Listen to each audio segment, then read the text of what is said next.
Faire de la CNAMGS un instrument efficace de l'action publique sociale, dont la prise en charge des plus vulnérables et le financement durable de la couverture maladie universelle.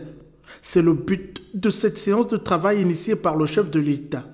Il s'est agi principalement de recadrer les missions de la CNAMGS qui sont d'assurer une mission de service public, d'accentuer l'offre de soins aux assurés CNAMGS, aux Gabonais.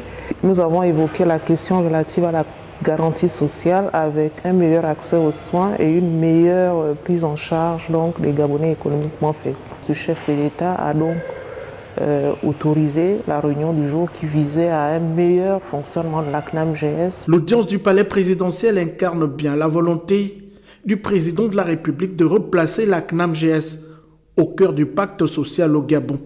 Elle ouvre la voie à une modernisation de la protection sociale, mais aussi à une meilleure gouvernance des ressources pour une réponse plus efficace aux besoins des assurés.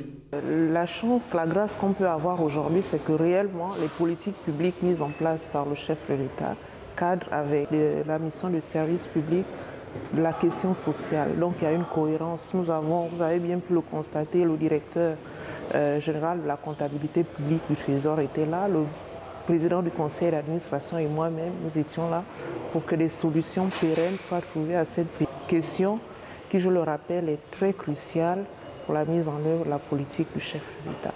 Dès lors que la volonté politique coïncide avec la politique publique, c'est possible et je peux dire que les assurances sont là pour envisager un meilleur fonctionnement de la CNAMGS et surtout une meilleure prise en charge des assurés de la CNAMGS.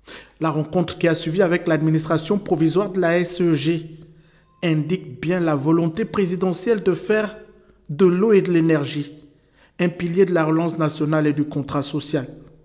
À un tournant majeur vers une nouvelle gouvernance pour cette société, le président de la République réaffirme ce jour que l'accès à l'eau potable et à l'électricité demeure une priorité stratégique pour son premier mandat à la tête du pays.